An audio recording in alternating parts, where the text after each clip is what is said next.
salah satu di antaranya yang perlu kita contoh, perlu kita ikuti, qaulan, apa yang beliau sampaikan, fi'lan, apa yang beliau perbuat.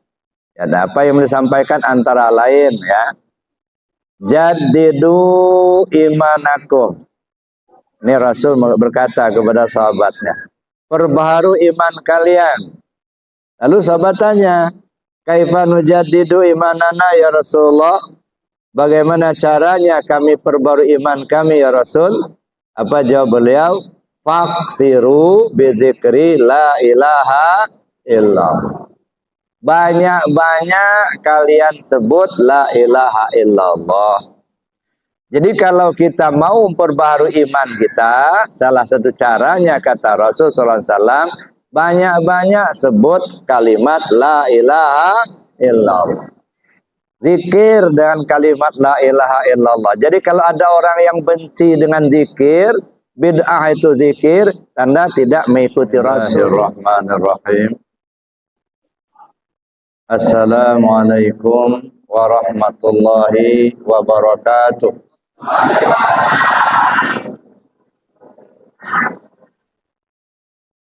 Alhamdulillah alladzi arsala rasulahu bil huda wa dinil haq liyudhhirahu ala dini kullih walau karihal musyrikun. Asyhadu an la ilaha illallah wahdahu la syarikalah wa asyhadu anna Muhammadan abduhu wa rasuluh la nabiyya ba'dah. Allahumma salli ala sayyidina Muhammad wa ala alihi wa ashabihi ajma'in. Qala Allah ta'ala fil Qur'anil Karim, a'udzu billahi minasy syaithanir rajim. Bismillahirrahmanirrahim. Laqad kana lakum fi Rasulillahi uswatun hasanah liman kana yarjullaha wal yawmal akhir wa dzakarallaha katsiran. Wa qala akhar, bismillahirrahmanirrahim, ya ayyuhan nabi inna arsalnaka syahidan wa mubasysyiran wa nadhiran wa da'iyan ila Allahi biiznih wa sirajan munira. Shadaqallahul azim. Yang saya hormati Bapak Haji Syarifuddin selaku BKM Masjid Al-Ikhlas, Masjid Besar Al-Ikhlas, dan yang saya hormati Bapak Haji Muhammad Nur Asikin, juga yang saya hormati Bapak Selamat Jafarudin, Kepala Kampung Tanjung Ratu Ilir, Bapak Samsuri. Kemudian yang saya hormati juga Bapak Bahir Ramsah, laku penyuluh agama Islam, dan Kepala KUA Wai Pakubuan.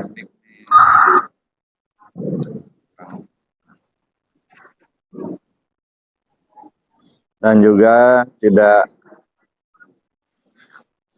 lupa saya juga sangat hormati Bapak Asmi Amin selaku mantan Kepala Kampung Tanjung Ratu Ilir, Kecamatan Wai Pakubuan.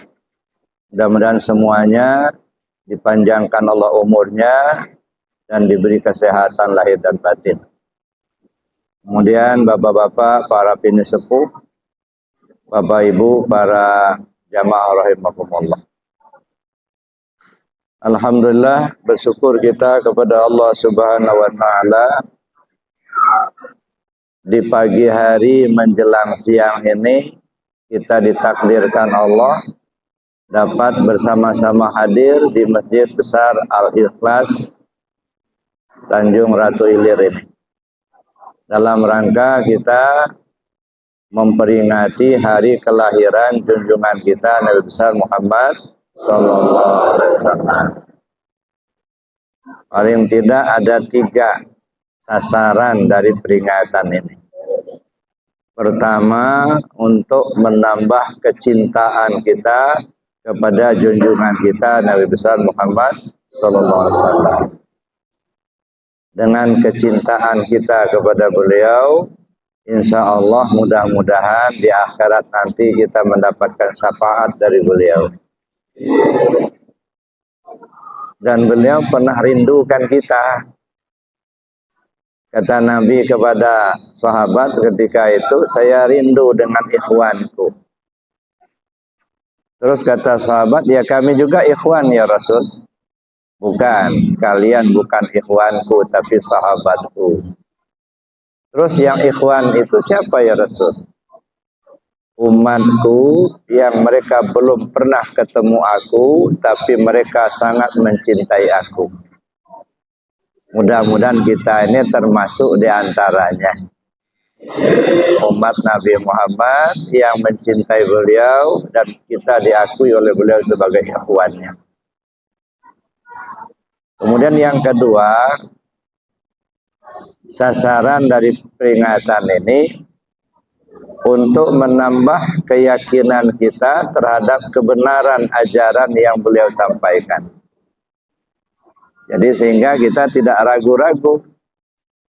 Nah kalau kita sudah mencintai beliau, kita yakin kebenaran apa yang beliau sampaikan, insya Allah kita diberi Allah kemampuan untuk dapat mengikuti apa yang beliau lakukan, dan insya Allah kita patuhi apa yang beliau fatwakan.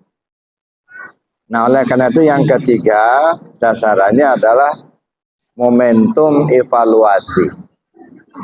Kita mengevaluasi diri kita, apa saja yang sudah kita lakukan selama ini terhadap ketaatan kita kepada Allah dan Rasul. Sebab kata Nabi, la yu'minu ahadukum hatta ayyakuna Allah wa rasulah ahabba mimma siwahuma. Belum sempurna iman salah seorang kamu sebelum kamu mencintai Allah dan Rasulnya melebihi dari segalanya. Kita cinta sama anak istri kita, tapi lebih cinta kepada Allah dan Rasul. Caranya, setiap kita melabuhkan rasa cinta kita, mesti dilandasi dengan karena Allah. Cinta kita kepada istri kita karena Allah. Suami istri cinta kepada suaminya karena Allah. Kita cinta kepada anak-anak kita karena Allah. Sehingga cinta kita kepada Allah dan Rasul melebihi dari segala cinta. Kenapa begitu? Kalau cinta kepada manusia ada batasnya, Pak. Ada waktunya dia pergi. Ya. Cinta kepada istri atau kepada suami, kepada anak, ada saatnya berpisah. Ya, ada waktunya dia meninggal, entah kita duluan, entah istri duluan, gitu ya. Pasti ada waktunya berpisah. Jangankan kepada anak istri kehilangan, kalau cinta itu sudah melekat di hati, sendal hilang aja sedih, Pak. Ya, jangankan kepada anak dan istri kita, ya, ketika mereka sudah tiada, sendal hilang, ya, mungkin 3 hari, 2-3 hari cerita sendal itulah, nggak mau lagi sholat di masjid Aqilah. Kenapa? Sendal saya beli 500.000, bawa masjid sholat Jumat hilang. Nah, cerita lagi sana, cerita lagi situ. Kenapa? Karena melekat rasa cinta itu tadi. Maka semakin melekat cinta kita kepada sesuatu, akan semakin sedih ketika dia tiada. Semakin cinta kita kepada sesuatu, akan merasa sedih. Akan semakin sedih kita merasa kehilangan. Untuk itu kita labuhkan cinta kita kepada Allah dan Rasul, karena Allah tidak pernah mati. Allah ada buat selamanya. Tuntunan Rasul SAW kita ikuti, insya Allah kita selamat. Ya, jadi Bapak Ibu yang saya hormati, pada kesempatan ini kita mencoba untuk mengevaluasi. Ya. Kita lihat ayat surat Al-Ahzab ayat 3 surat 33. Allah Subhanahu wa taala berfirman, A'udzubillahi minasyaitonirrajim. Bismillahirrahmanirrahim. Ya ayyuhan nabi, inna arsalnaka syahidan wa mubasysiran wa nadhira wa da'iyan ila Allah biiznihi wa sirajan munira. Ya ayyuhan nabi, wahai nabi, inna arsalnaka, sesungguhnya kami mengutus engkau, syahidah, sebagai bukti, sebagai syahid, sebagai bukti kebenaran apa yang beliau sampaikan, beliau tunjukkan terlebih dahulu. Wa basyir, memberikan kabar gembira. Wa nadhira, memberikan peringatan-peringatan. Wa da'iyan ilallahi biiznih, mengajak manusia untuk mengikuti jalan Allah dengan catatan tentu dengan izin Allah. Wa sirajan munira, dan menjadi pelita yang menerangi. Jadi 5 butir ya dari ayat ini bisa kita coba ya kita pahami pada kesempatan ini.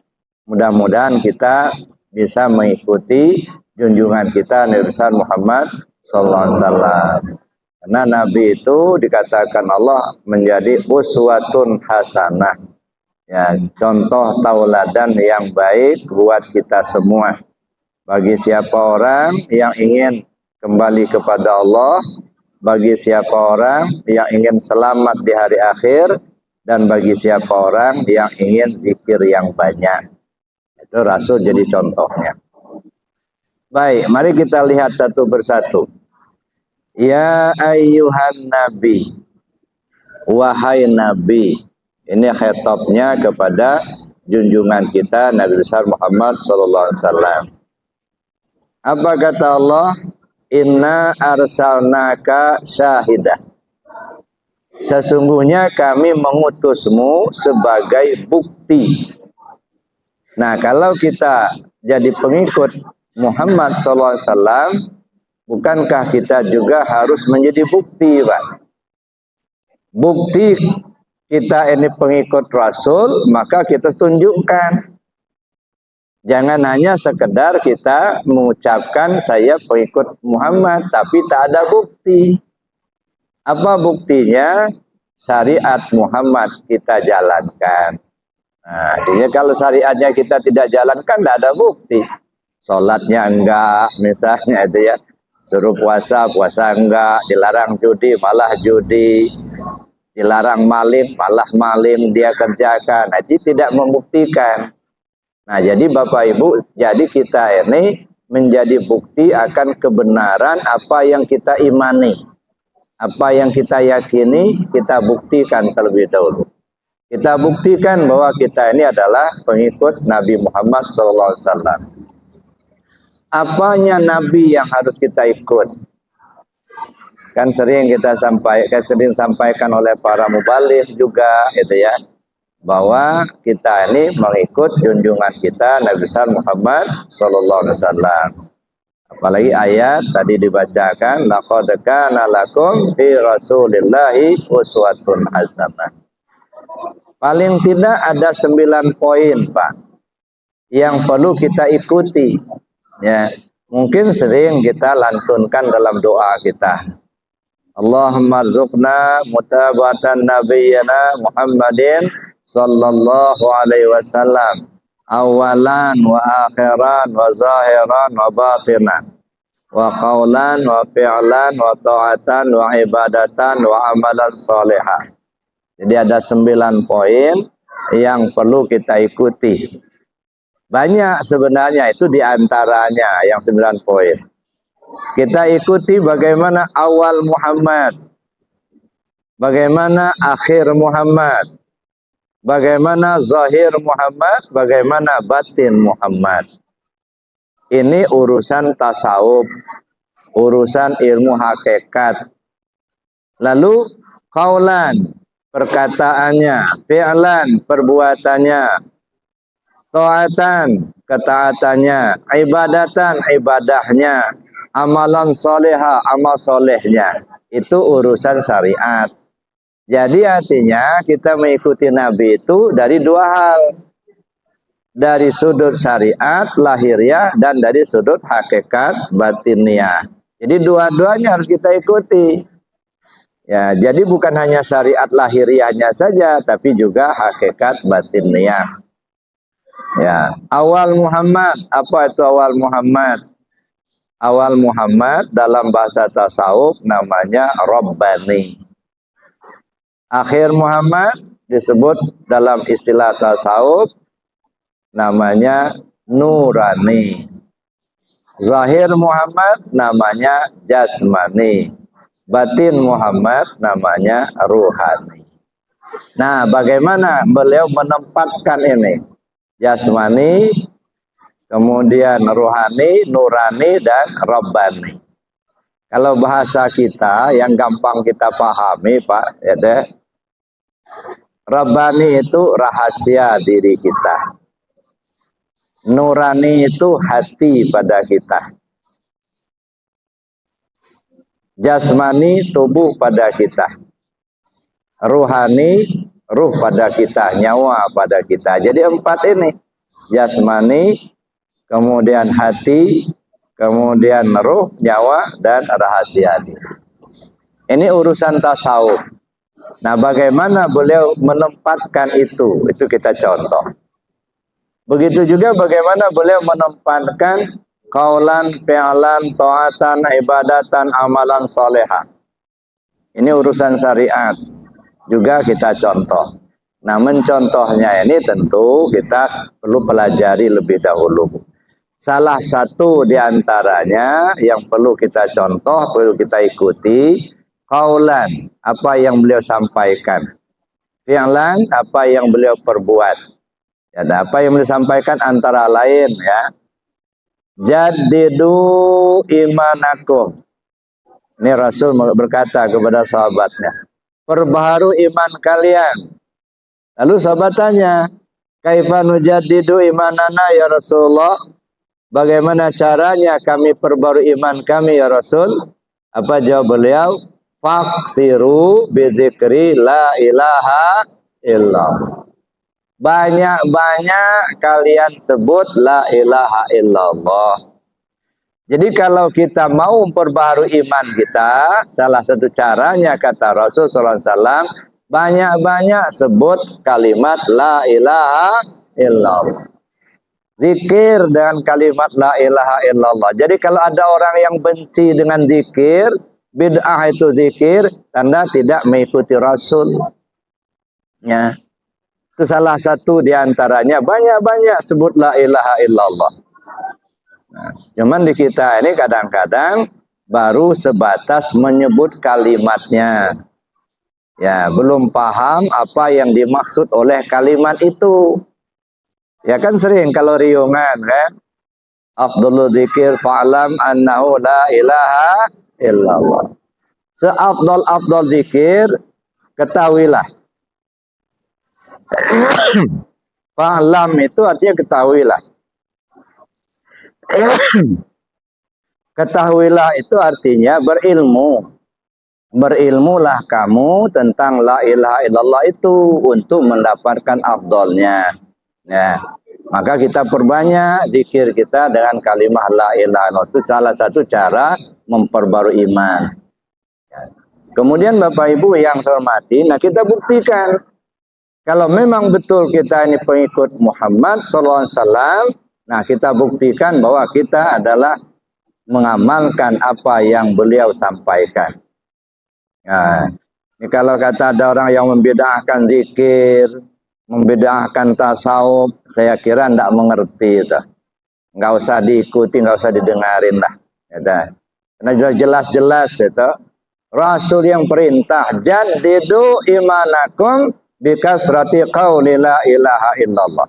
Perbarui imanmu dengan banyak menyebut kalimat la ilaha illallah. Amalkan. Ada orang yang benci zikir, kan ada yang cerita sama saya, Buya katanya Ada orang si anu nggak senang dengan zikir, dia membidah-bidahkan zikir. Saya bilang ya udah biarin aja lah.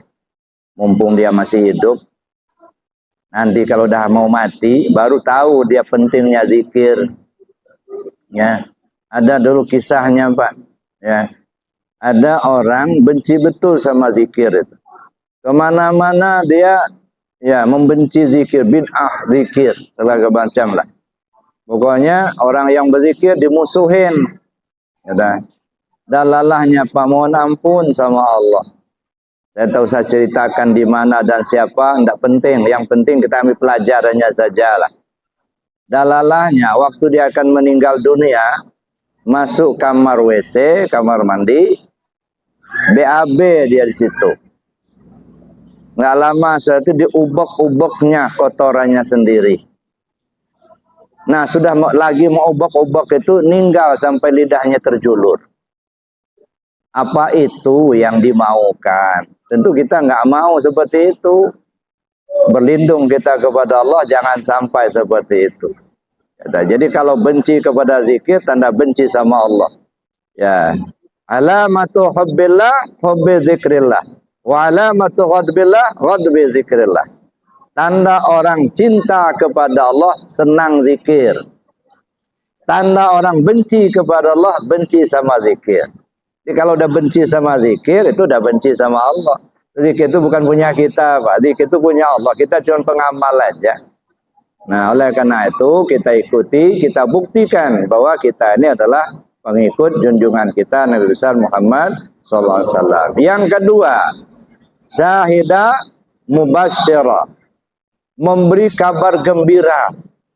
Masya Allah, Pak. Kehadiran Nabi kita Muhammad SAW ke atas dunia ini memberikan kabar gembira yang sangat besar, bukan hanya untuk anak manusia tetapi seluruh makhluk termasuk semut ya mendapat kabar gembira, mendapat rahmat dari kehadiran Nabi. Ya, tidak boleh buang air kecil di lubang-lubang semut. Kalau ada lubang-lubang semut jangan buang kecil di situ. Dilarang sama Rasul. Kenapa? Jangan-jangan semut lagi seminar di dalamnya. Kita kencingin dari atas, banjir, ngamuk dia. Ya. Nah, jadi dilarang. Bukan hanya manusia, tapi semut juga dapat berkah kehadiran Nabi. Itu syafaat kubro. Ya. Jadi kehadiran Nabi menyampaikan agama Islam ini dapat dikatakan sebagai syafaat kubro. Pertolongan secara menyeluruh. Bukan hanya untuk orang Arab, seluruh anak manusia. Coba dulu Pak, kalau Nabi nggak datang ke bumi, mungkin kita nggak kenal Tuhan nggak? Nggak akan ada kita peringatan seperti ini. Mungkin nggak ada yang sholat. Ya, tapi dengan kehadiran Nabi kita Muhammad SAW menjadi rahmatan lil alamin. Rahmat bagi seluruhnya. Nah, sekarang kita buktikan apakah kehadiran kita di satu tempat menjadi rahmat bagi lingkungan kita. Ini kan? Kalau Nabi hadir di dunia ini menjadi rahmatan lil alamin, maka kita pun hadir dimanapun kita berada mesti menjadi rahmat bagi semua lingkungan kita. Pakailah ilmu tawon, Pak. Bagaimana tawon? Tawon itu kalau dia hinggap ke suatu tempat, pantang berpindah sebelum dia mengeluarkan madu. Itu tawon. Nggak mau dia pindah kalau belum mengeluarkan madu. Ya. Kalau madu itu diambil oleh anak manusia, menjadi bermanfaat untuk manusia. Tapi kalau nggak ada yang ngambil, nanti jadi anaknya berkembang biak lagi. Satu. Maka kita juga begitu. Dimanapun kita berada, jangan sampai kita tidak meninggalkan kebaikan. Jangan sampai kehadiran kita justru merusak. Gitu. Mencaci maki, menyakiti orang, itu kan bukan mencontoh junjungan kita. Ya, Nabi itu memberi kabar gembira.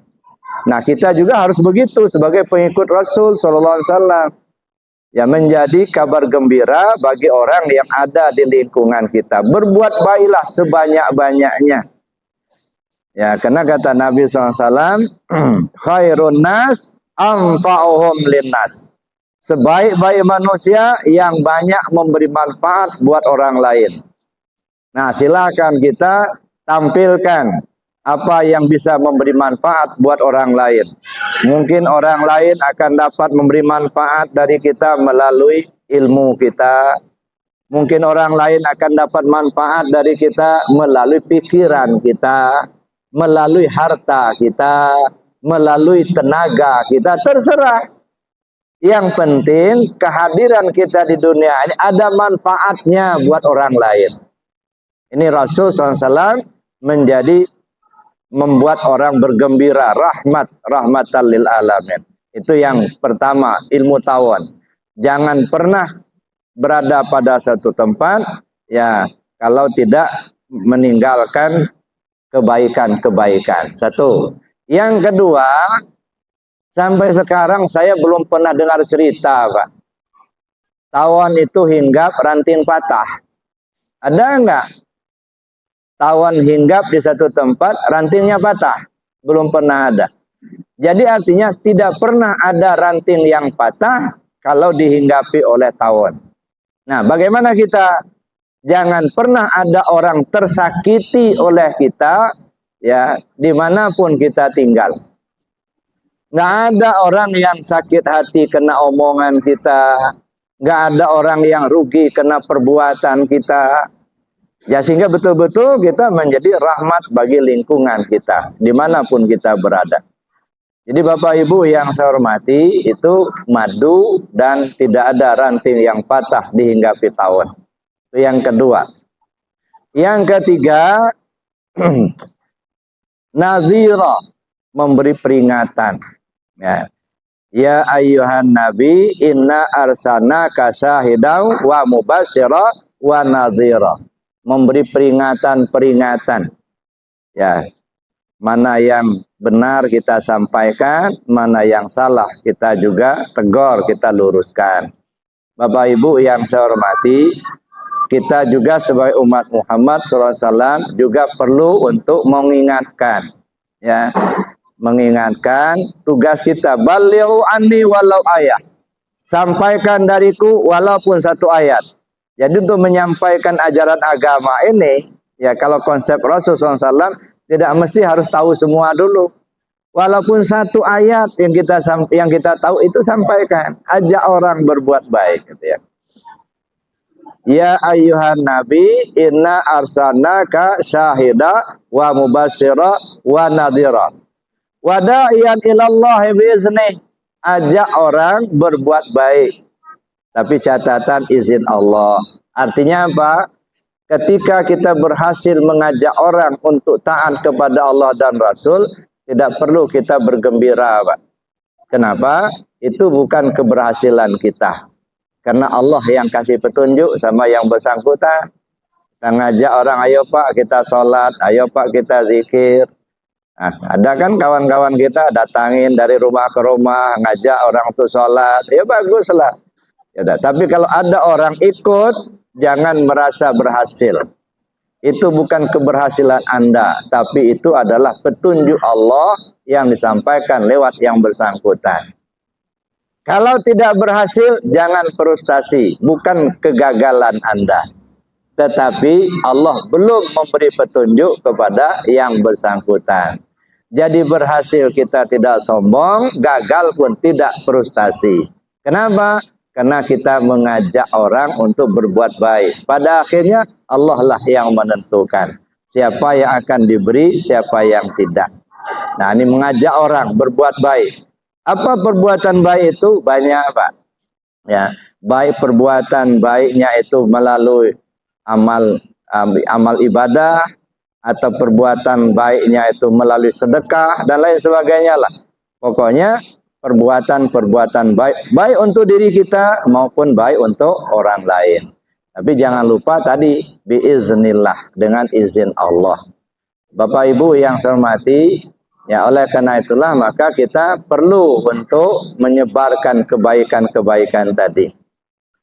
Yang berikutnya yang terakhir adalah menjadi pelita yang menerangi. sirajan munira, pelita yang menerangi. Masya Allah Pak, zaman jahiliyah dulu, ya sebelum Nabi datang, kan kondisi umat pada masa itu dalam keadaan gelap. Ya, yang tidak kenal Allah, mereka menyembah berhala, menyembah api. Ya, siapa yang kuat, dia yang menang. Kalau lemah, walaupun benar, dia kalah. Itu zaman jahiliyah, zaman gelap. Yang perempuan dibunuh, hidup-hidup, dikubur, hidup-hidup. Ya, itu zaman gelap. Alhamdulillah datang Nabi kita Muhammad SAW menyampaikan itu, maka gelap itu hilang menjadi terang. Akhirnya kita sebut, alhamdulillah kita sudah berada di zaman yang terang. Artinya zaman terang itu apa?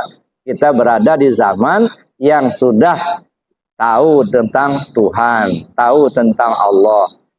Tapi, nah ini tapi, ya, jangan sampai kita berada di zaman yang terang, tapi kita gelap, Pak. Apalah artinya hidup di siang hari, tapi rumah kita gelap gulita. Lebih baik kita hidup di malam hari, tapi rumah kita terang benderang. Maksudnya apa? Hidup di zaman terang. Agama Islam sudah disampaikan. Rasul sudah menyampaikan ini halal, ini haram, ini sah, ini batal, ini wajib, ini sunnah. Sudah disampaikan sama Rasul. Tapi kitanya nggak ngerti, nggak paham. Itu gelap itu. Zamannya zaman terang, cuma kitanya yang gelap. Nggak tahu mana hakullah, mana hak Muhammad, mana hakul Adam. Mana yang wajib, mana yang haram. Mana perintah, mana larangan, tak tahu. Itu gelap. Mendingan kita hidup di alam gelap, tetapi rumah kita terang. Contoh Masetoh. Ya. Ibu-ibu kenal dengan Masetoh? Nggak tahu ya. Masetoh ini tukang sisir anak Fir'aun. Ya, pernah nggak dengar cerita itu? Tukang sisir anak Fir'aun. Fir'aun itu ngaku Tuhan, Pak. Kalau nggak mengaku dia sebagai Tuhan, dibunuhnya. Itu zaman gelap. Ya, itu zaman Fir'aun. Kalau ada ibu-ibu melahirkan yang laki-laki, itu dibunuh. Kalau perempuan nggak apa-apa. Ada. Ini zaman Fir'aun. Nah, si Masetoh ini tukang sisir anaknya. Setiap dia mengawali sisir itu, Bismillahirrahmanirrahim. Baca Bismillah. Lama-lama nanyalah si anak ini, Mbak, itu yang Mbak baca itu apa? Nama Tuhan kita. Kan Tuhan kita kan ayah saya. Oh bukan. Tuhanku, Tuhanmu, Tuhan semuanya itu Allah namanya. Maka saya baca Bismillahirrahmanirrahim. Dengan nama Allah yang maha pengasih lagi maha penyayang. Jadi bukan ayah saya Tuhan Mbak. Bukan. Berani Mbak tanggung jawab. Nanti saya lapor loh sama ayah saya. Ya silakan. Laporlah si anak ini. Ayah, itu Mbak Masetoh itu bukan bertuhan sama ayah loh. Apa iya? Iya. Panggil Masetoh. Benar, ada Tuhan yang lain selain aku. Ya. Tuhanku, Tuhanmu, Tuhan semuanya adalah Allah. Masya Allah. Nah, akhirnya dibujuk-bujuklah Siti Masetoh ini supaya dia mau mengakui Fir'aun sebagai Tuhan. Nggak mau. Karena sudah bersikeras, nggak mau. Fir'aun perintahkan kepada anak buahnya. Kumpulkan kayu bakar. Kayu bakar banyak dikumpulkan. Akhirnya siapkan kuali besar. Kuali disiapkan, kayu bakar mulai dibakar, menyala api. Dimasukkan minyak goreng dalam kuali besar. Mendidihlah minyak goreng tadi. Masetoh memangku anaknya umur 3 bulan. Ya. Kemudian ada suaminya. Disuruhlah mereka untuk mengakui Fir'aun sebagai Tuhan. Nggak mau Masetoh. Bagaimana Masetoh? Apa kamu mau mengakui saya sebagai Tuhan? Tidak. Tuhanku, Tuhanmu, Tuhan kita semua adalah Allah. Dilemparkannya suaminya. oleh algojonya suami Mas Seto itu dilemparkan dalam kuali. Masya Allah, menggelinding-gelinding begitu mati dalam kuali. Nah, giliran kamu Mas Seto, saya tawarkan satu kali lagi. Apakah kamu mengakui saya sebagai Tuhanmu? Tidak. Tuhanku, Tuhanmu, Tuhan kita semua adalah Allah. Ceburkan dirimu ke dalam kuali itu. Bingung Mas Seto. Ini anak umur 3 bulan. Belum bisa apa-apa. Kok mau menanggung risiko mau digoreng? Ngomong Pak anak itu. Mas, nggak usah takut. Allah bersama kita. La ilaha illallah. Begitu anak itu ngomong. La takhaf wa la tahzan. Innallaha ma'ana. Nah, jangan takut, Allah bersama kita. Cebur langsung Mas itu, loncat ke kuali itu, Pak. Itu orang yang hidup di alam gelap tapi dirinya terang. Jelas mana Allah, mana bukan. Enggak sama kita zaman sekarang. Udah sekian lama kita beragama Islam, Tuhan Allah kita nggak kenal, Pak. Ya. Katanya kita beriman kepada Allah. Tapi Allah yang kita imani kita belum kenal. Makanya banyak syariat yang dilanggar, Pak. Sudah beriman kepada Allah, tapi suruh sholat enggak mau, suruh puasa enggak mau, larang judi, malah judi online bersebaran sekarang, Pak. Masya Allah, sampai anak-anak judi online. Ada rumah tangga yang rusak gara-gara judi online. Iya, rumah tangga ceraian, Pak. Duitnya habis kalau istrinya kejual. Gara-gara judi online. Allah larang. Tapi kita ikuti juga. Kenapa? Nggak kenal Allah.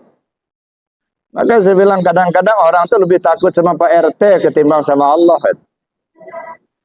Umpamanya begini. Ada satu tempat RT itu tegas, Pak. Disegani oleh masyarakatnya. Kalau dia sudah perintahkan, nggak ada yang berani nolak.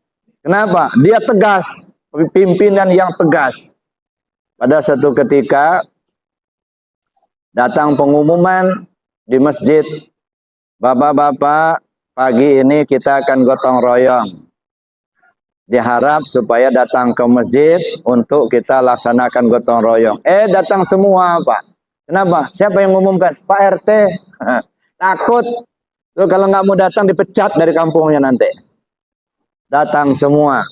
Ya, sekali Pak RT ngomong, langsung berdatang. Kenapa? Kenal betul sama Pak RT itu. Pak RT itu tegas orangnya, jujur orangnya, disegani. Dia nggak niko-niko, ya, enggak, kata. Ditakuti. Begitu dia ngomong sekali, langsung datanglah masyarakat untuk bergotong royong. Ini Allah sudah mekik-mekik di masjid. Hayya ala sholah. Nggak bangun-bangun. Ngorok juga. Masya Allah. Kenapa? Yang nggak kenal Allah itu siapa? Udah berulang-ulang 5 waktu. Azan dikumandangkan. Hayya ala sholah. Kalau pagi-pagi as-salatu khairum minan naum. Salat subuh cuma 3 orang. Masih mendingan 3 orang. Kadang-kadang imamnya dia, yang azan dia, yang makmumnya dia juga. Ada kan ceritanya itu. Jadi seorang muazin, tiap dia azan nggak ada yang datang. Azan subuh meki-meki nggak ada yang datang. Jam 10 pagi nyanyi dangdut dia pakai mic di masjid.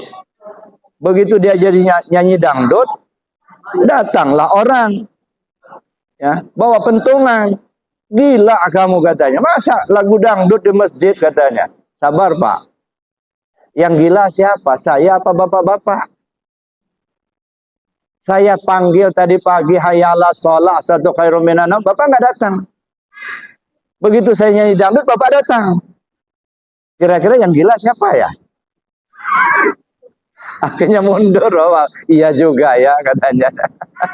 Orang manggil hayalah sholat nggak datang, begitu dengar jadi dangdut malah datang, kata. Masya Allah. Nah jadi itu Bapak Ibu yang saya hormati. Kenapa? Nggak kenal Allah. Maka tugas kita ya mengenal Allah itu lebih dahulu, kata ya. Ya. Bapak Ibu sudah beriman sama Allah? Belum? Nah, bahaya. Untung saya yang nanya. Kalau Mungkar Nakir yang nanya digebuk itu, kok. Sudah beriman belum sama Allah? Alhamdulillah. Udah beriman sama Allah. Udah kenal sama Allah? Nah, belum katanya.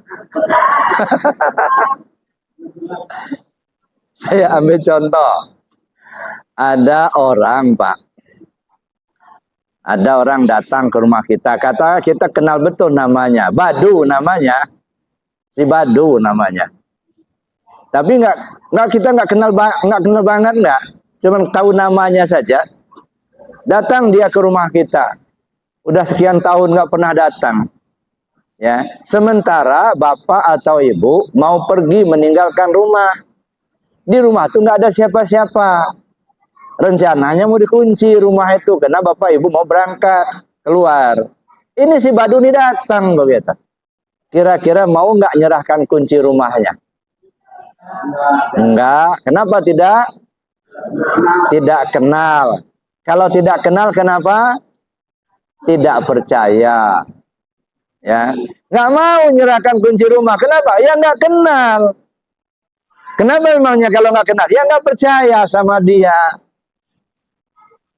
Kira-kira mana yang duluan? Percaya dulu baru kenal, apa kenal dulu baru percaya? Kenal dulu baru percaya. Bapak Ibu sudah kenal Allah? Sudah, alhamdulillah. Sekarang dia tanya, apanya Allah yang sudah dikenali? Ya jelas Bapak Ibu sudah kenal sama Allah. Kalau nggak kenal nggak datang ke masjid ini kan? Cuman mungkin perlu kita tingkatkan pengenalan itu, gitu ya. Yang kita kenal itu mesti kenal zatnya, kenal sifatnya, kenal asma'nya, kenal af'alnya. Jadi pengenalan kita kepada Allah itu mungkin bertingkat, berbeda-beda. Saya ambil contoh, ini contoh saja. Ini yang depannya saja lah. Pak, siapa nama Pak? Tarmizi. Ini Tarmizi. Bapak ini? Asnawi. Pak Burhan. Pak Burhan. Itu Bapak ada? Siapa? Baharudin. Jadi Pak Baharudin. Terus? Tarmizi. Asnawi. Burhan. Nah berempat ini lagi duduk-duduk di teras rumahnya Pak Tarmizi. Lagi duduk di teras rumahnya Pak Tarmizi. Lagi ngopi lah begitu, sore-sore. Tiba-tiba lewatlah seorang perempuan cantik. Lewat perempuan cantik di depan. Nah terus kata si Pak Tarmizi sama Pak Burhan ya? Baharudin. Nah, kata Pak Tarmizi sama Pak Baharudin, Den, kamu kenal nggak dengan ibu-ibu itu? Oh kenal. Namanya itu kalau nggak salah nama itu Masitoh. Nah, Masitoh namanya itu ya. Terus apa lagi yang kamu kenal? Enggak tahu saya. Pokoknya kata orang Masitoh lah nama orang kata. Ya udah. Pak Tarmizi nanya lagi sama Pak Asnawi, kamu kenal nggak dengan ibu? Oh kenal, dia tuh betul namanya Mas Sito dan dia itu bidan pegawai puskesmas. Nah, udah berapa ya? Beda kan kenalnya? Nah, kalau Pak Baharudin cuma kenal nama, kalau Pak Asnawi kenal nama sama pekerjaannya. Nah, ada dua kan? Udah beda. Nah, terus Pak Tarmi tanya lagi sama Pak Burhan, kamu kenal? Kenal. Namanya Mas Sito. Kerjanya memang bidan dia pegawai puskesmas. Tapi salut saya dengan dia. Kalau terima gaji dikasihnya sama tetangga. Pemurah benar ibu itu. Udah beda Pak kenalnya. Beda lagi. Jadi Pak Burhan itu sudah kenal nama, kenal pekerjaannya, kenal pula sifatnya. Jadi Pak Burhan ini penasaran, Pak Tarmizi. Kamu kok nanya-nanya terus, emangnya lu kenal nggak sama ibu itu? Ya gimana nggak kenal, mantan istri saya katanya. Jangankan nama, zatnya masih tahu lah dia. Beda nggak kenalnya? Beda. Yang satu cuma kenal nama, yang satu kenal nama sama pekerjaannya saja, yang satu ini kenal pekerjaannya, kenal namanya, kenal sifatnya. Tapi Pak Termi sampai ke zatnya masih tahu dah dia.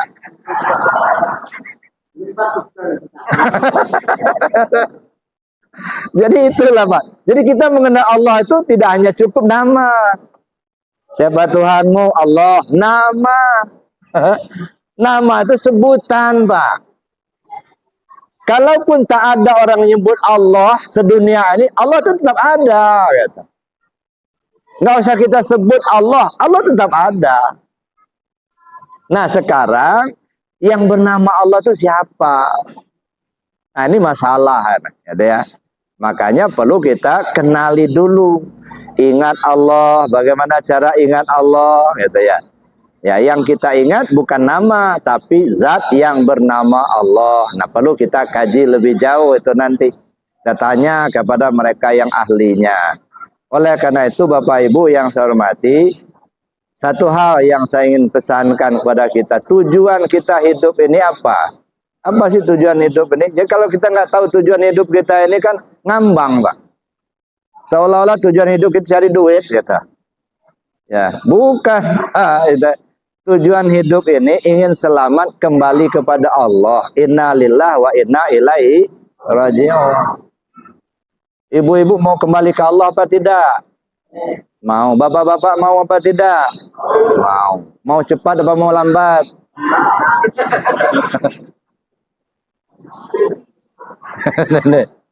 Nah kenapa nggak dijawab? Karena persepsinya kalau sudah kembali ke Allah mati kan gitu. Itu pada umumnya kan kita begitu. Kalau udah kembali ke Allah mati. Padahal mati itu Pak nggak jaminan orang kembali ke Allah. Ya, nggak jaminan. Ya, orang mati tidak jaminan kembali ke Allah. Ya, khawatir. Ya, malah turun ke bumi jadi kuntilanak. Ya, jadi kalau kapan kita kembali ke Allah? Sebelum mati. Sekarang Pak, balik kepada Allah. Mulai lahir sampai mati. Jadi mati itu batas waktu untuk kembali kepada Allah. Kalau sampai mati tidak kembali kepada Allah, khawatir sampai akhirat nggak bakal balik. Man kana fi hadi a'ma wa huwa fil akhirati a'ma wa adalla sabila. Siapa orang yang buta tentang Allah di dunia ini, di akhirat pun dia buta dan akan menempuh jalan sesat. Enggak kenal Allah sekarang, Pak. Di akhirat bakal kenal enggak? Jadi kalau mau ketemu Allah di akhirat, temuilah sekarang. Jangan nunggu mati. Maka Allah wanti-wanti betul itu. Wala tamutunna illa wa antum muslimun. Jangan sampai kamu mati, kamu belum selamat pulang ke Allah. Selamat dulu kita kembali ke Allah, baru mati. Inilah yang harus kita usahakan. Mumpung usia kita masih ada, umur kita masih ada, badan kita masih sehat, Pak. Allah kasih kesempatan. Waktu sangat singkat. Kalau ruh sudah berada di hukum, tidak ada kesempatan lagi untuk mengenalnya. Jadi jangan sampai kita habiskan waktu kita tidak mengarah ke sana. Nanti penyesalan yang bertubi-tubi yang tidak ada ujungnya, Pak. Tugas kita di dunia ini untuk mengenal Allah itulah. Ya. Bana itu di dalam hadis kursi disebutkan ana kanzan makhfiyah. Fa uhibbu an a'rafa fa khalaqtul asya' liya'rifuni. Saya ini perbendaharaan yang tersembunyi kata Allah. Saya senang untuk dikenali. Maka aku ciptakanlah makhluk ini supaya mereka mengenal aku. Jadi tugas utama kita hidup di dunia ini adalah mengenal Allah dulu. Nanti dulu ibadahnya. Kenal dulu Allah. Setelah kita kenal, barulah kita disuruh ibadah. Makanya Nabi berdakwah 13 tahun pada Mekah. Itu belum ada perintah sholat. Ya. Yang dikenalkan adalah mengenal Allah itu dulu. Yang disampaikan Nabi, gimana umat kenal Allah dulu. Nah, kita juga seperti itu, Pak. Jadi kenalilah Allah itu dulu, ya kan? Nah, oleh karenanya kita untuk mengenal Allah itu bagaimana caranya?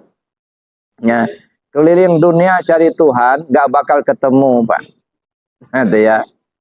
Ya, jangan sampai kita seperti ikan. Ikan nanya sama air. Ada satu cerita, Pak. Terjadilah banjir bandang. Banjir balak, Pak. Ya, rawang kalau bahasa kami di Koi. Nah, jadi banjir bandang, tunggul kelapa hanyut. Berhentilah di sebuah lubuk tunggul kelapa itu tadi. Sehari 2 hari datanglah ikan. Ya, ikan tadi mulai masuk keluar masuk ke dalam lubuk, ke dalam tunggul kelapa tadi. Banyak ikan. Ada yang ikan masuk ke dalamnya, ada yang keluar. Keliling, mutar-mutar. Si air nanya sama ikan. Wahai ikan, saya lihat dari kemarin kalian kok sibuk benar keluar masuk. Emangnya kalian nyari apa? Kata si ikan, kami ini lagi nyari air. Astagfirullah, kata si air tadi. Kata si tunggul tadi. Ya, coba tenangkan dirimu. Ikan, tenangkan dirimu, rasakan airnya ada di mana. Begitu ikan itu berhenti, tenang. Oh iya ya, di atas air, di bawah air, di kiri air, di kanan air, di dalam air, di luar air. Air semua rupanya. Nah itulah kalau tidak mengenal air. Itu kiasan saja Bapak Ibu ya. Ikan mencari air. Sama juga kiasannya mencari Tuhan seperti orang mencari kacamata yang sedang dipakai. Pakai kacamata, keliling, mana kacamata saya tadi katanya. Nah, jangan sampai seperti itu. Wa fi anfusikum afala tubsirun. Dalam dirimu kenapa kau tak lihat itu? Nahnu aqrabu min hablil warid. Kami lebih hampir dari urat nadim. Wa huwa ma'akum aina ma kuntum. Allah bersamamu dimanapun kau berada. Jadi jangan berpikir Allah itu berada di atas langit sana. Ya, duduk di kursi di langit yang ke-7. Nanti jam 2 malam baru turun ke bumi. Lama amat ninggalkan bumi sehari semalam. Siapa yang ngaturnya? Ada. Kalau sudah begitu berarti kita sudah mentamsilkan Allah sebagai makhluk. Duduk di kursi. Tentu besar kursinya. Saya duduk di kursi ini, Pak. Kursi ini lebih besar dari saya. Jadi kalau Allah itu duduk di kursi, berarti kursinya lebih besar daripada Allah. Kalau begitu, yang besar yang mana? Kursi akbar, bukan Allah akbar lagi jadinya nanti. Nah, jadi itu Bapak Ibu yang saya hormati. Ya, kita perlu mengenal Allah Subhanahu wa Ta'ala. Allah bersama kamu dimanapun kau berada. Bapak Ibu tadi ke sini bersama Allah apa tidak? Benar. Nah, bagaimana logikanya? Kita cek. Ini tubuh ini datang ke sini karena ada ruhnya kan? Kalau nggak ada ruh kan tubuh nggak bisa datang. Ya kan begitu. Jadi tubuh ini datang karena ada ruh. Kalau nggak ada ruhnya, tubuh nggak bisa datang. Karena hakikatnya jasad kita ini mati, Pak. Jadi tubuh ini mati. Jadi tubuh kita ini sebenarnya sangkar aja. Jangan tertipu, Pak. Ini sangkar. Ya. Yang menghuni sangkar itu ruh kita itulah. Itulah diri kita yang sebenarnya. Ya. Kalau ini sangkar. Ruh kita itulah yang disebut muhdas qadim. Dia makhluk yang dikekalkan oleh Allah. Maka nggak ada yang mati sampai sekarang. Dari zaman Nabi Adam alaihissalam dulu sampai sekarang, nggak ada ruh yang mati, Pak. Tua-tua kita, udah kita kubur. Yang dikubur itu jasadnya. Yang bersangkutan entah kemana dia. Ya, tapi kadang-kadang kita melihat bajunya saja, melihat sangkarnya saja. Kita nggak tahu apa namanya isinya. Kayak ada orang mimpi. Ini cerita. Ada orang tidur di pinggir kali, Pak. Ya, sampai malam-malam. Ya. Ada orang yang ngelihat. Masya Allah. orang ini kasihan banget tidur di pinggir kali, nyamuknya banyak, ya digigit-gigit sama nyamuk itu, ya dijilat-jilat sama air ini, ya. Lalu dibangunkan orang ini, bangun, pindah, ini nyamuknya banyak. Marah dia. Lah, kok kamu bangunkan saya? Nyamuk banyak, aku pengen tidur pinggir kali. Nggak apa-apa. Rupanya dia lagi mimpi, Pak. Mimpi tinggal di istana bersama bidadari. Dibangunkan, marah dia. Jasadnya kelihatan tidur di pinggir kali. Tapi dia ruhnya entah kemana. Nah, itulah kita. Pernah nggak Bapak mimpi dikejar harimau? Ya, jadi dikejar harimau begitu, lari sekencang-kencangnya. Ya, sampailah di pinggir kali, mencebur masuk kali. Berenang basah-basah. Sampai di pinggir, alhamdulillah si harimau tadi hanya ngelihat aja dari pinggir. Si bapak tadi sudah berenang, sudah terengah-engah dia. Sudah berhenti dari pinggir kali yang sebelah. Begitu sudah terengah-engah, lalu kemudian dia ngelihat harimau tadi, alhamdulillah tidak mengejar, akhirnya terbangunlah si bapak tadi. Bangunlah dia. Rupanya di atas kasur. Benar nggak tadi dikejar harimau? Benar. Benar nggak lari-lari tadi? Betul. Benar nggak berenang-renang tadi? Benar. Benar nggak berbasah-basah bajunya kena renang? Betul. Lihat bajunya enggak basah, enggak. Lihat kasur kering. Kalau basah ngompol tuh. Nah, pertanyaannya, itu yang lari-lari itu siapa tuh? Yang tidur ini siapa nih? Ini gambaran, Pak. Yang tidur itu jasadnya, yang lari-lari itu gambaran ruhnya itu. Nah, banyak kita ini mengabaikan itu loh. Ruh kita abaikan, jasad yang kita urus.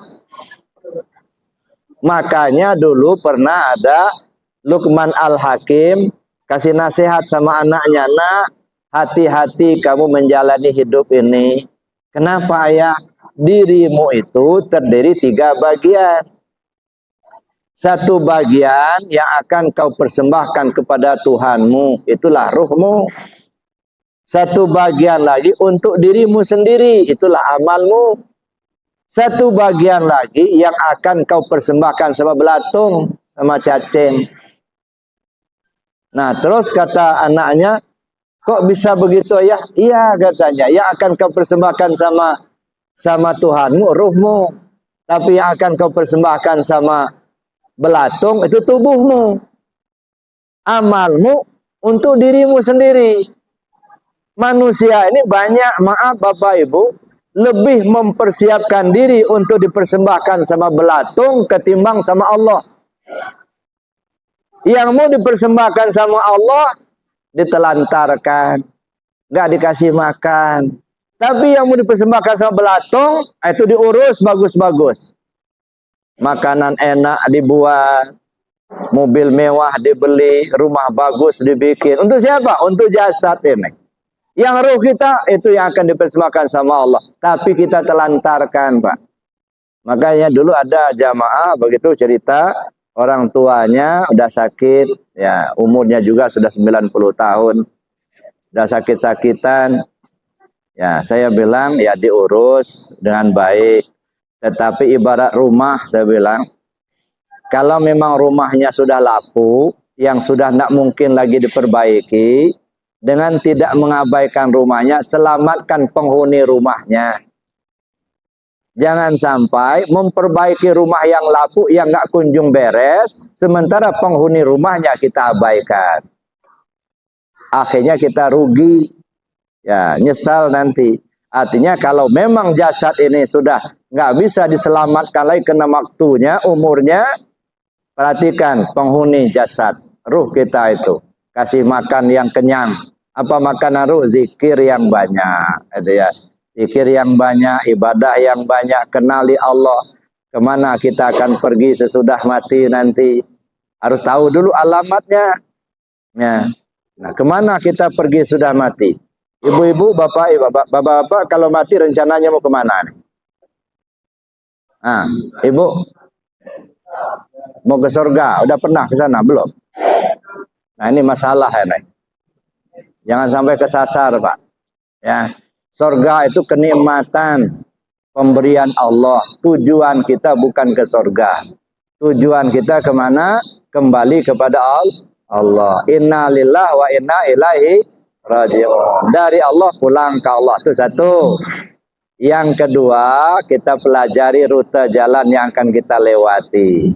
Mana saja rute jalannya, apa ciri-cirinya, bagaimana sikap kita ketika berada di tempat itu. Kedua. Yang ketiga, siapkan kendaraan yang akan kita tumpangi. Yang keempat, siapkan bekal yang akan dibawa mati. Nah, kalau 4 ini sudah siap, insya Allah selamat. Tahu alamat yang akan kita tuju, tahu rute jalan yang akan dilewati, punya kendaraan yang akan ditumpangi, dan punya bekal yang akan dibawa mati. Cuman banyak orang sibuk mencari bekal, lupa cari alamat, Pak. Habis waktu cari bekal, pahala-pahala itulah. Tapi kemana kita pergi, alamatnya belum jelas. Ya, khawatir kita tak sampai. Mudah-mudahan kita diberi petunjuk oleh Allah Subhanahu wa taala. Amin.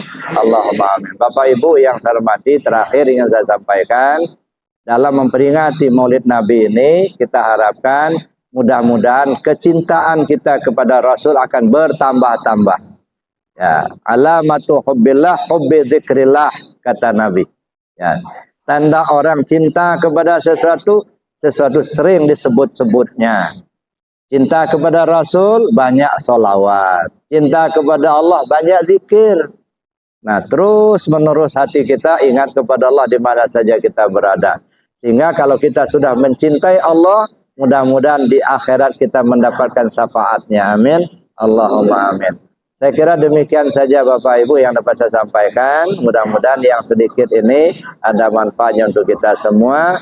Dan mudah-mudahan kita diberi petunjuk oleh Allah, sehingga kita mendapat keselamatan dunia akhirat. Amin. Allahumma amin. Ala hadzinni bi barakati al-Fatihah. A'udzubillahi minasyaitonir rajim. Bismillahirrahmanirrahim. Alhamdulillah rabbil alamin arrahmanir rahim maliki yaumiddin. Iyyaka na'budu wa iyyaka nasta'in shiratal mustaqim. Shiratal ladzina an'amta 'alaihim ghairil maghdubi 'alaihim waladdallin. Amin ya Allah, amin ya mujibas sa'ilin. Bismillahirrahmanirrahim. Alhamdulillahirabbil alamin. Hamdan yuafi ni'amahu fi mazidah. Ya Rabbana lakal hamdu kama yanbaghi lil jalali wajhikal karim wal 'azimi sultanik. Allahumma shalli ala sayyidina Muhammad salatan tunjina biha min jamil ahwali wal afat wa taqdilana biha ya Allah jamil hajat wa tutahhiruna biha jamil sayiat wa tarfa'una biha indaka 'ala darajat wa tuballighuna asal ayati min jamil khairat fil hayati wa ba'dal mamat. Innal ladzina yubayyi'unaka innama yubayyi'una Allah illa faqadihim faman nakasa fa innama yanqusu ala nafsi wa man nawfa bima 'ada Allah fa sayajran 'azima. Rabbana ighfir lana dhunubana wa li abaina wa li ummahatina wa li ajdadina wa li jaddatina wa li asatizina wa li masyayikhina wa liman nahabba ilaina wa liman ahsana ilaina wa liman nawainahum minal muslimin wal muslimat wal mu'minina wal mu'minatil ahya'i minhum wal amwat. Allahumma arzuqna mutaba'atan nabiyyina Muhammadin sallallahu alaihi wasallam awalan wa akhiran wa zahiran wa batinan wa qawlan wa fi'lan wa ta'atan wa ibadatan wa amalan salihan wa 'indah. Allahumma ahyina bi hayatil ulama wa mitna bi mautis syuhada wa sunna yaumal qiyamati fi zumratil awliya wa adkhilna jannata ma'al anbiya alaihi wassalam. Allahumma lakal hamdu syukran wa lakal manu fadlan wa anta rabbuna haqqan wa nahnu abidika riqan wa anta lam tazal li zalika ahlan ya muyassir kulli asir ya jabir kulli kasir ya sahib kulli farid ya mughni kulli faqir ya muqawwi kulli dha'if ya mamana kulli makhif yassir alaina kulli asir fataysirul asir alayka yassir. Allahumma ya man la yahtaju ilal bayan wa tafsir hajatuna ilaikal kasir wa anta alimun biha wa khabir. Allahumma ya qadil hajat, Allahumma ya kafiyal muhimmat, Allahumma ya dafi'al baliyat, Allahumma ya rafi'ad darajat, Allahumma ya syafiyal amrad, Allahumma ya mujibad da'wat, Allahumma ya arhamar rahimin, irhamna bi rahmatika ya arhamar rahimin. لا إله إلا الله الموجود في كل زمان لا إله إلا الله المعبود في كل مكان لا إله إلا الله المذكور بكل لسان لا إله إلا الله المعروف بالإحسان لا إله إلا الله كل يوم هو في شان لا إله إلا الله الأمان من زوال الإيمان ومن فتنة الشيطان يا قديم الإحسان كم لك علينا من الإحسان إحسانك القديم يا حنان يا منان يا رحيم يا رحمن يا غفور يا غفار اغفر لنا وارحمنا برحمتك يا أرحم الراحمين ربنا لا تزغ قلوبنا بعد إذ هديتنا وهب لنا من لدنك رحمة إنك أنت الوهاب ربنا آتنا في الدنيا حسنة وفي الآخرة حسنة وقنا عذاب النار وادخلنا الجنة مع الأبرار يا عزيز يا غفار يا رب العالمين Subhanakallahumma bihamdika asyhadu an la ilaha illa anta nastaghfiruka wa natubu ilaik wa sallallahu ala sayyidina Muhammad wa ala alihi washabihi ajmain walhamdulillahi rabbil alamin al-Fatihah. A'udzu billahi minasyaitonir rajim. Bismillahirrahmanirrahim. Alhamdulillahi rabbil alamin arrahmanir rahim maliki yaumiddin. Iyyaka na'budu wa iyyaka nasta'in ihdinas siratal mustaqim siratal ladzina an'amta 'alaihim ghairil maghdubi 'alaihim waladdallin. Demikian saja Bapak Ibu yang dapat saya sampaikan. Terima kasih atas perhatian dan kesabarannya. Mohon maaf atas kekurangannya. Billahi taufiq wal hidayah. Wassalamualaikum warahmatullahi wabarakatuh. Alhamdulillahirabbil alamin. Barakallahu fikum. Usai sudah kajian kita tadi bersama Abah Guru Buya Muhammad Rusfi. Semoga apa yang disampaikan dan diajarkan Abah Guru tadi bisa bermanfaat dan menambah ilmu pengetahuan kita tentang ma'rifatullah dan tentang agama kita. Dan semoga Allah Subhanahu wa Ta'ala melimpahkan rahmat dan cahayanya ke dalam kalbu kita, agar terang jalan kita menuju ma'rifat kepadanya. Dan semoga Allah menguatkan iman dan tauhid di dalam kalbu kita sampai kita mati. Semoga Allah memudahkan segala urusan kita di dunia dan di akhirat nanti. Semoga Allah Subhanahu wa Ta'ala melimpahkan rahmat dan cahayanya kepada Abah Guru Buya Muhammad Rusfi. Semoga Abah Guru dan Ummi diberi kesehatan, panjang umur, dan diberkahi umurnya, serta dimudahkan Allah segala urusannya, dan Allah upahkan dengan jannahnya Allah segala ilmu yang diajarkannya. Dan semoga Allah memudahkan kita mencerna dan memahami ilmu yang Abah Guru Buya Muhammad Rusfi ajarkan kepada kita semua. Amin, Allahumma amin. Sampai jumpa di kajian berikutnya, insyaAllah. Usikum wa nafsihi bitaqwallah. Wassalamualaikum warahmatullahi wabarakatuh.